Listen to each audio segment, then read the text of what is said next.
नमस्कार, आप देख रहे हैं बिग न्यूज बिग शो। मैं हूं आपके साथ Mukesh Rajput. Big news big show में आज हम बात करेंगे दिन भर की तमाम बड़ी खबरों की। हम आपको बताएंगे कनाडा के नागरिक हरदीप सिंह निज्जर की हत्या के बाद भारत और कनाडा के बीच तल्खी बढ़ने के कारण क्या हैं। हम आपको ये भी दिखाएंगे कि हरियाणा के शिक्षा मंत्री को गुस्सा क्यों आया। इसके अलावा टोल प्लाजा के कर्मचारियों की गुंडागर्दी की वो खौफनाक तस्वीरें हम आपको दिखाएंगे जिन्हें देखकर आपके रोंगटे भी खड़े हो जाएंगे। लेकिन बिग न्यूज़ बिग शो की शुरुआत हम करेंगे पुरानी संसद की विदाई समारोह और नई संसद के आगाज की कहानी से।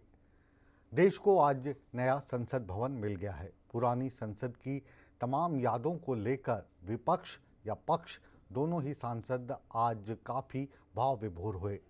नई संसद पहुंचे सभी सांसदों ने आज नई संसद में बैठे और इसका श्री गणेश हुआ महिला आरक्षण बिल के साथ।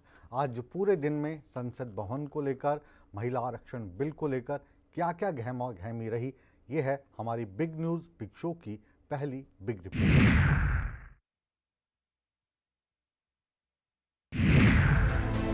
ये तस्वीरें पुरानी संसद के आखिरी दिन की है। ये तस्वीरें पुराने संसद की विदाई समारोह की है। ये तस्वीर देश में नए बनते इतिहास की है। मंगलवार को पुरानी संसद में विदाई समारोह रखा गया। पुरानी संसद के सेंट्रल हॉल में विदाई समारोह 2 घंटे तक चला। लोकसभा और राज्यसभा के सभी सांसदों ने सुबह सेंट्रल हॉल के पास एक साथ फोटो सेशन कराया। इस दौरान पीएम मोदी, सोनिया गांधी, राहुल गांधी समेत सत्ता और विपक्ष के सभी सांसद मौजूद रहे। पहले राज्यसभा और लोकसभा के सांसदों ने फोटो खिंचवाई। इसके बाद दोनों सदनों के सभी सांसदों का ग्रुप फोटो सेशन भी हुआ। नई संसद के लिए रवानगी से पहले पुरानी संसद के इतिहास को याद किया गया। सेंट्रल हॉल में भाषण देते हुए प्रधानमंत्री नरेंद्र मोदी ने कहा कि इस सदन ने कई गलतियां सुधारी। दोनों सदनों ने भारत के भाग्य को लेकर फैसले किए। पीएम ने बताया कि लोकसभा और राज्यसभा ने मिलकर अभी तक करीब 4000 से ज्यादा कानून पास किए। अभी तक लोकसभा और राज्यसभा ने मिलकर करीब 4000 से अधिक कानून पास किए हैं।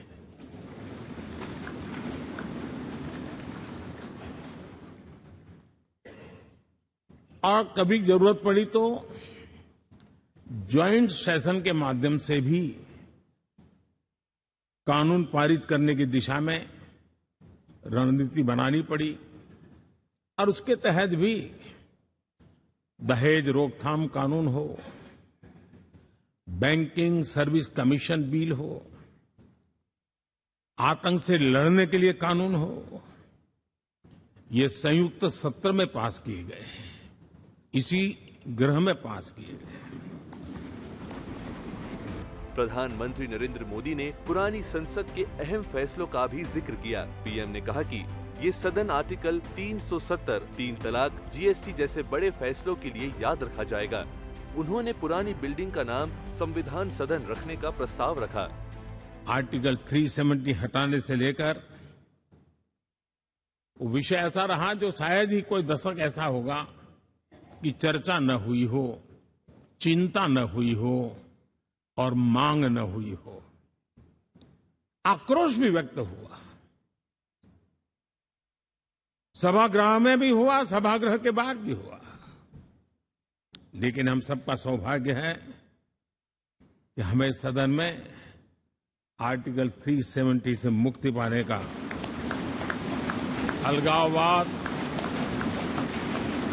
आतंकवाद के खिलाफ लड़ाई लड़ने का एक बड़ा महत्वपूर्ण कदम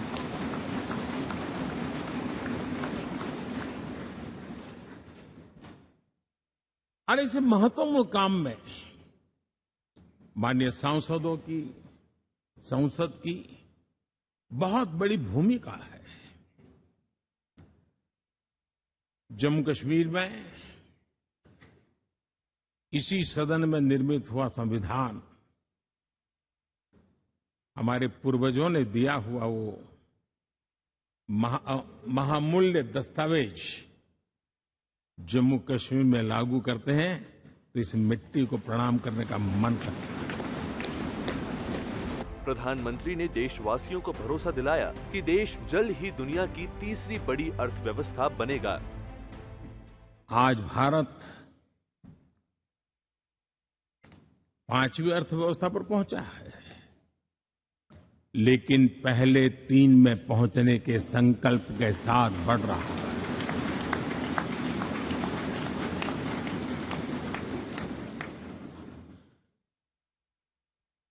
और मैं जिस स्थान पर बैठा हूं, जो जानकारियां प्राप्त होती है उसके आधार पर विश्व के गणमान्य लोगों से बातचीत करता हूं, उसके आधार पर मैं बड़े विश्वास से कह रहा हूं, हम में से कुछ लोगों की निराशा हो सकती है, लेकिन दुनिया आश्वस्त है कि भारत टॉप 3 में पहुंच के रहेगा।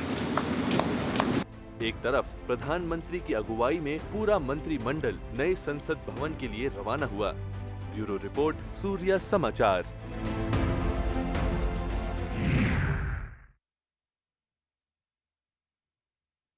भारत देश को नया संसद भवन मिल चुका है। इस संसद भवन की खासियत क्या है, ये हम आपको इस रिपोर्ट में बताएंगे। हालांकि हमारी पुरानी संसद भवन भी सभी सुविधाओं से लैस थी, लेकिन नए संसद भवन में सुविधाएं काफ़ी बढ़ा दी गई हैं। ये भवन अत्याधुनिक सुविधाओं से लैस है। संसद के दोनों सदनों में सांसदों की बैठने की क्षमता में भी बढ़ोतरी की गई है। और क्या क्या खासियत हैं इस नए संसद भवन में, देखिए हमारी ये स्पेशल रिपोर्ट।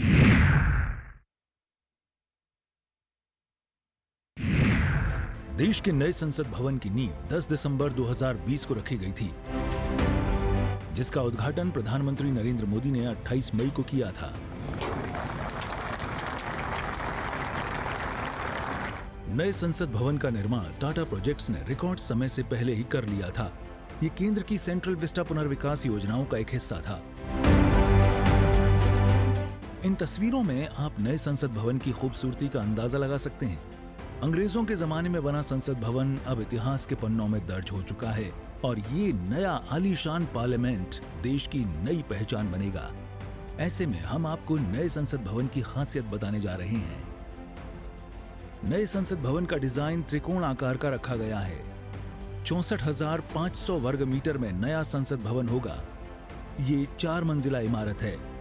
लोकसभा में 888 सदस्य बैठ सकेंगे, तो वहीं नए संसद भवन में राज्यसभा के 384 सदस्य बैठ सकेंगे। भवन परिसर की हरियाली इस नए संसद भवन का मुख्य आकर्षण है।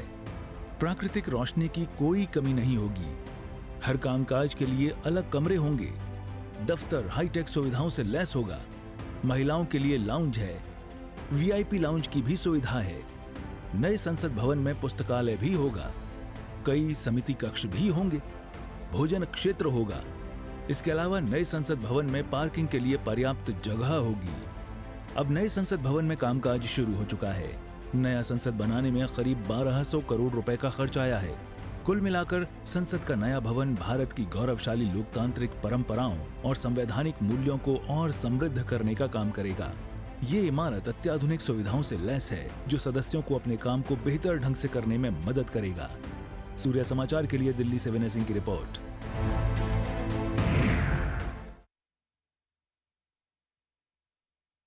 खालिस्तान समर्थक हरदीप सिंह निज्जर की हत्या के बाद भारत और कनाडा के बीच तल्खी बढ़ती जा रही है। कनाडा के प्रधानमंत्री जस्टिन ट्रूडो ने इसके पीछे भारत का हाथ होने की आशंका जताई है। कनाडा के टॉप डिप्लोमेट को देश से निकाल दिया गया है, जिस पर भारत भी अब बड़ा एक्शन लेने को एकदम तैयार है।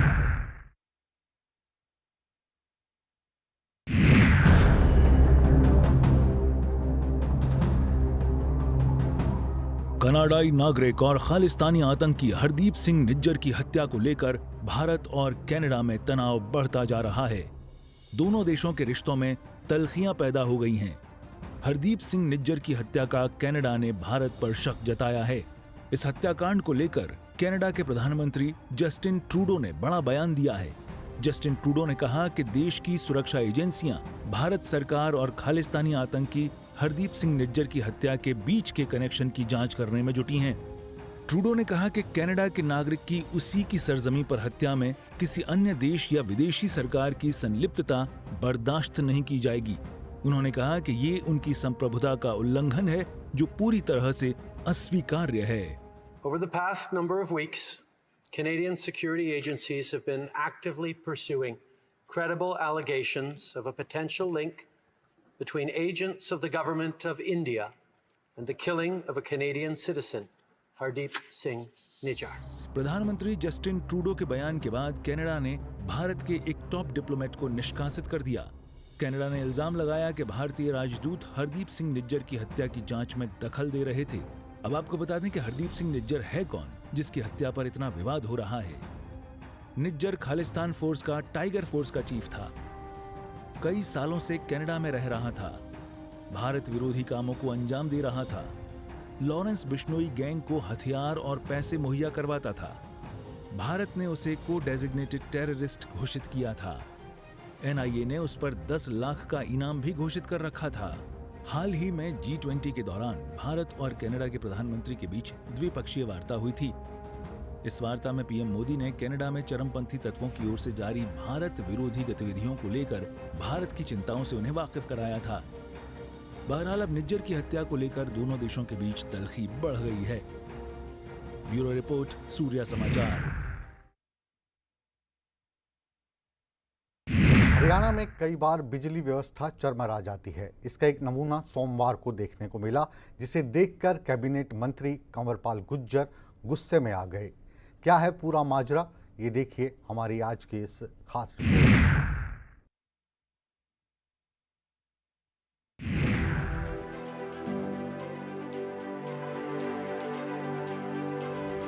बिजली गुल होने से वैसे तो पूरा पानीपत शहर परेशान है, लेकिन सोमवार को मौका था ग्रीवेंस कमेटी की बैठक का, जिसमें शिक्षा मंत्री कंवरपाल गुज्जर पहुंचे हुए थे। दिखाई दे रही ये तस्वीरें उसी ग्रीवेंस कमेटी की बैठक की है, जहां पर शिक्षा मंत्री और जिला उपायुक्त बत्ती गुल होने के बाद अंधेरे में मोबाइल की टॉर्च जलाकर लोगों की शिकायत सुनते हुए नजर आए। इस ग्रीवेंस कमेटी की बैठक में पूरे पानीपत प्रशासन के साथ सैकड़ों लोग बैठे हुए थे और वहीं बैठक के दौरान अचानक से बत्ती गुल हो गई।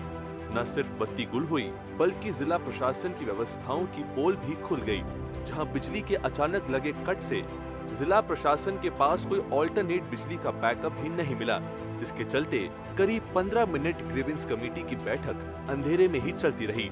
वहीं जिला उपायुक्त समेत सीटीएम और अन्य अधिकारी मोबाइल की टॉर्च जलाकर लोगों की शिकायतें पढ़ते और सुनते हुए भी आपको दिखाई दे रहे हैं।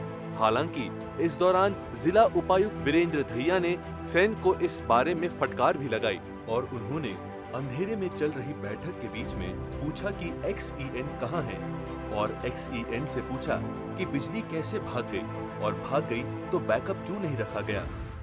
एक्शन कौन है बिजली का? यहाँ पे कौन है? लाइट कैसे गई भाई? एक्शन तो आप अपना सेटअप रखते भाई।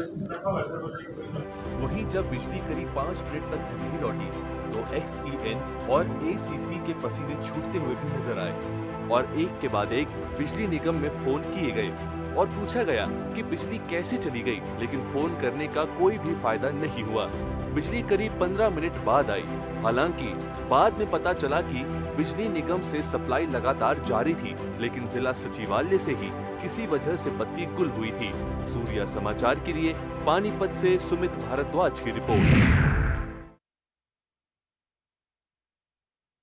बिग न्यूज बिग शो में अब बात करते हैं हिमाचल प्रदेश की। हिमाचल प्रदेश विधानसभा सत्र का आज दूसरा दिन था। पहले दिन कई प्रस्ताव लाए गए। हिमाचल में आई आपदा को लेकर वहां की सरकार इसे राष्ट्रीय आपदा घोषित करने की मांग कर रही है। वहीं विपक्ष सरकार को कई सरकारी संस्थान बंद करने के लिए घेरता नजर आ रहा है।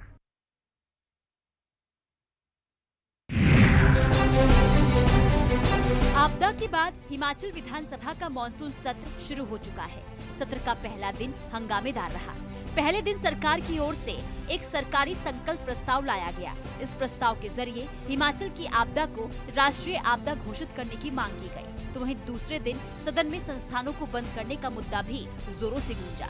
इसके साथ ही सरकार ने आपदा से हुए नुकसान को लेकर भी चर्चा की। नेता प्रतिपक्ष जयराम ठाकुर ने प्रश्नकाल के दौरान सरकारी दफ्तर बंद करने का मामला उठाया। इस दौरान जयराम ठाकुर ने प्रदेश सरकार को ही एक तरह की आपदा बता दिया। उन्होंने कहा कि प्रदेश में 1000 दफ्तर बंद कर दिए गए हैं, इससे लोग परेशान हैं। जयराम ठाकुर के सवाल पर मुख्यमंत्री सुखविंदर सिंह ठाकुर ने कहा कि हम नीड बेस्ड संस्थान खोलेंगे, हम पिछली सरकार का अनुसरण नहीं करेंगे, पहले पद भरेंगे फिर संस्थान खोलेंगे।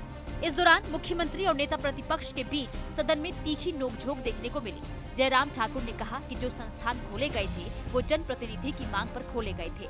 दफ्तरों में स्टाफ बैठ गया था, लेकिन सरकार ने उन्हें बंद करके जनता की परेशानी को बढ़ाया है। वहीं सदन में आपदा का मुद्दा भी जयराम ठाकुर ने उठाया। उन्होंने कहा कि आज प्रदेश में कई लोग बेघर हो गए हैं, कई सड़कें अभी भी बंद है, लोगों की जमीनें चली गई है, जिससे लोगों को भारी दिक्कतों का सामना करना पड़ रहा है। इसी पर मुख्यमंत्री ने जवाब देते हुए कहा कि सरकार लोगों को राहत पहुंचाने की पूरी कोशिश कर रही है। आज की तारीख में इससे महत्वपूर्ण कोई विषय नहीं है।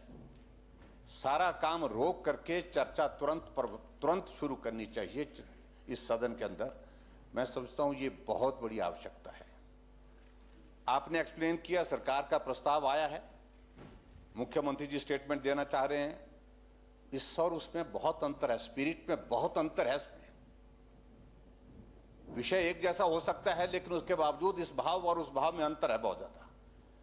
और जिस प्रकार से इन्होंने प्रस्ताव लाया है कि वो हमने भी पढ़ा है, और उसकी मंशा कुछ और तरह की है, और वो मंशा आज जाहिर नहीं हो रही उस प्रस्ताव के माध्यम से। आप हर रोज उस बात को कह रहे हैं।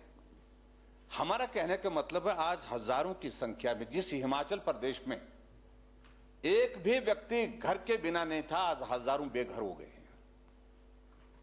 यह हमारे लिए गर्व का विषय था किसी समय के, जब हम कहते थे हिमाचल में कोई भी आदमी है, घर छोटा होगा, टूटा हुआ होगा, फूटा हुआ होगा, लेकिन उसके बावजूद फुटपाथ पर नहीं सोता, वो घर में सोता है।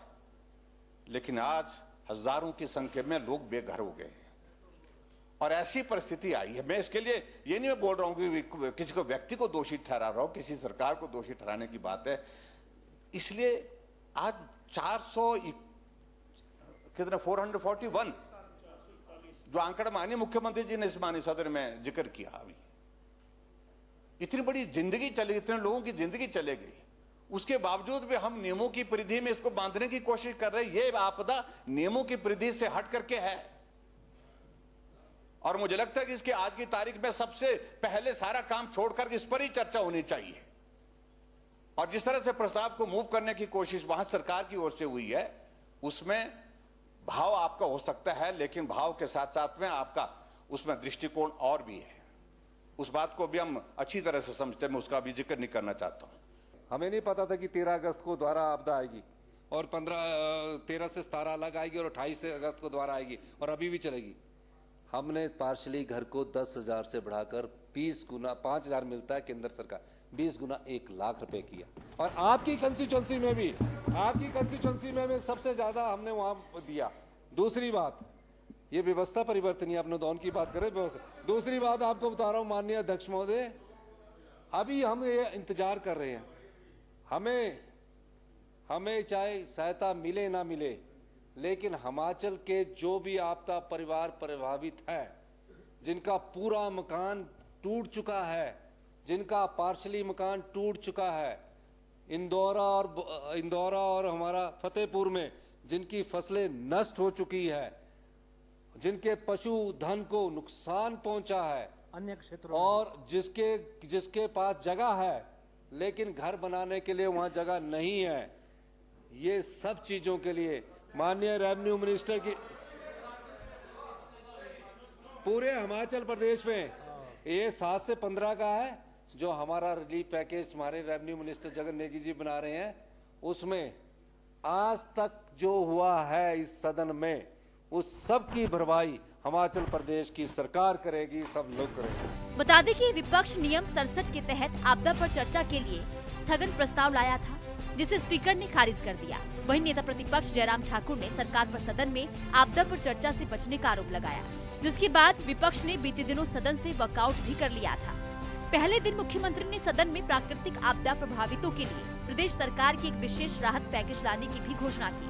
साथ ही सदन में आपदा को राष्ट्रीय आपदा घोषित करने का सरकारी संकल्प प्रस्तुत कर उन्होंने विपक्ष के विधायकों से भी संकल्प का समर्थन करने का आग्रह किया था। सूर्य समाचार के लिए ब्यूरो रिपोर्ट शिमला।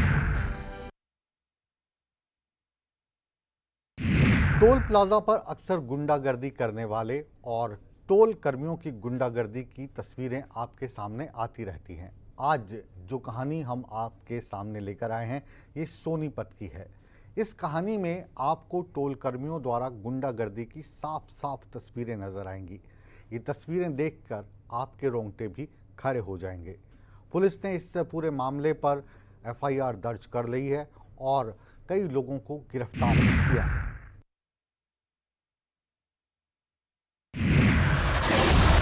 ये तस्वीरें नहीं, तमाचा है। समाज के मुंह पर कालिक है। ये तस्वीरें चीख चीख कर कह रही हैं कि कुछ टोल प्लाजा पर गुंडागर्दी होती है। ये तस्वीरें बता रही हैं टोल प्लाजा कर्मचारी कुछ भी कर सकते हैं। देखिए, एक पुरुष और महिला पर टोल कर्मचारी टूट पड़ते हैं, लात घूसों की बरसात करते रहे हैं और तो और महिला का भी लिहाज नहीं करते, उसे बेरहमी से पीटते हैं। अब आपको पूरा माजरा बताते हैं। ये तस्वीरें हैं सोनीपत के भिगान टोल प्लाजा की। यहाँ एक पति पत्नी को टोल कर्मचारियों ने दौड़ा दौड़ा कर पीटा। बताया जा रहा है कि पति पत्नी गलत दिशा में गाड़ी चलाकर आ रहे थे। बस यही बात टोल कर्मचारियों को नागवार गुजरी और उन्होंने जमकर गुंडागर्दी दिखाई। टोल कर्मचारियों ने महिला को भी नहीं बख्शा और उस पर थप्पड़ों की बरसात कर दी। उधर टोल मैनेजर का आरोप है कि पति पत्नी ने टोल कर्मचारियों से बदसलूकी की थी। पूरा मामला है कि पहली गाड़ी दिल्ली की तरफ से आई थी या रॉन्ग साइड से आई थी और वो फुल ड्रिंक की हुई थी, तो उनको रोकने की कोशिश की गई और जब उनको रोकने की कोशिश की गई तो उनकी तरफ से हाथापाई होना शुरू हुई। हमने पुलिस को इन्फॉर्म किया और थाने जाके उन्होंने गलती मांगी तो राजीनामा हो गया, चले गए। मैनेजर साहब अगर ये मान भी लें कि पति पत्नी ने बदसलूकी की थी, तो क्या टोल कर्मचारियों को कानून हाथ में लेने का अधिकार है? क्या टोल कर्मचारी गुंडागर्दी करेंगे? वहीं पति पत्नी की शिकायत पर पुलिस ने 7 लोगों को गिरफ्तार किया। इसमें 4 मेंबर थे गाड़ी के अंदर और वो टोल क्रॉस कर गए थे।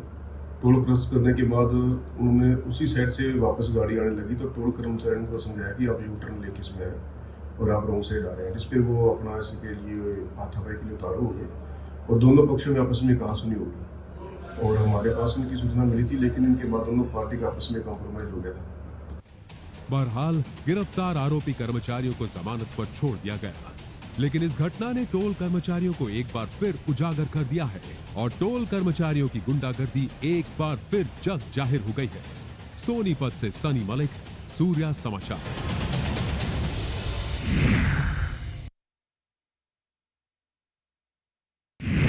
बिग न्यूज बिग शो के आखिरी पड़ाव में अब हम बात करेंगे हरियाणा में फैले नशे के व्यापार की और नारकोटिक्स विभाग द्वारा इस व्यापार पर नकेल कसने की। नारकोटिक्स विभाग ने 50 जगहों पर छापेमारी की और इस नशे के कारोबार की कमर तोड़ने के लिए कदम उठाने की शपथ भी ली। हम इस रिपोर्ट में आपको दिखाएंगे कि ये पूरा मामला क्या है।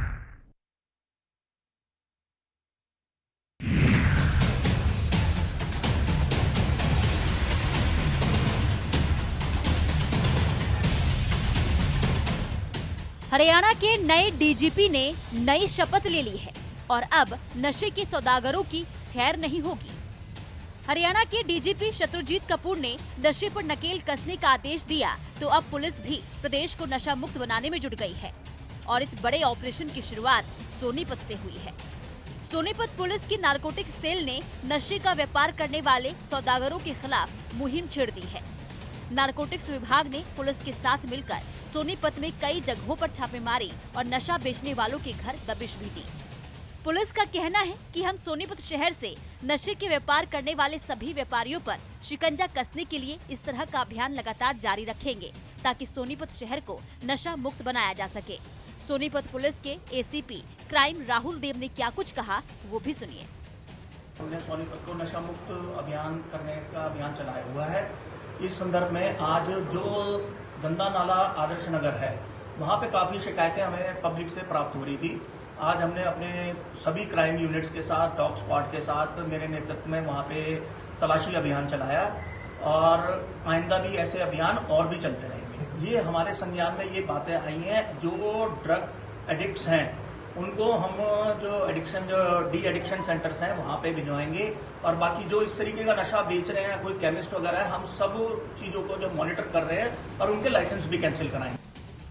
आपको बता दें कि सोनीपत पुलिस, दिल्ली पुलिस और उत्तर प्रदेश पुलिस के साथ भी लगातार संपर्क साधे हुए है, ताकि बॉर्डर के जरिए हरियाणा में नशा सप्लाई करने पर रोक लगाई जा सके। दिल्ली बॉर्डर और यूपी बॉर्डर पर पुलिस की कई टीमें पैनी नजर बनाए हुए है। वहीं सोनीपत पुलिस ने शहर में 50 ऐसी जगहों को भी चिन्हित किया है, जहां से सोनीपत में नशा सप्लाई होता है। दरअसल पिछले हफ्ते डीजीपी शत्रुजीत कपूर सोनीपत के दौरे पर थे और उस दौरान उन्होंने सोनीपत को नशा मुक्त करने का वादा किया था, और अब उसी वादे को पूरा करने के लिए पुलिस ने कमर कस ली है। सोनीपत से सनी मलिक, सूर्य समाचार।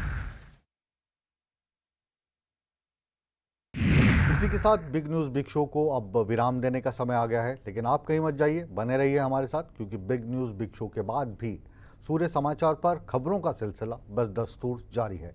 बने रहे हमारे साथ।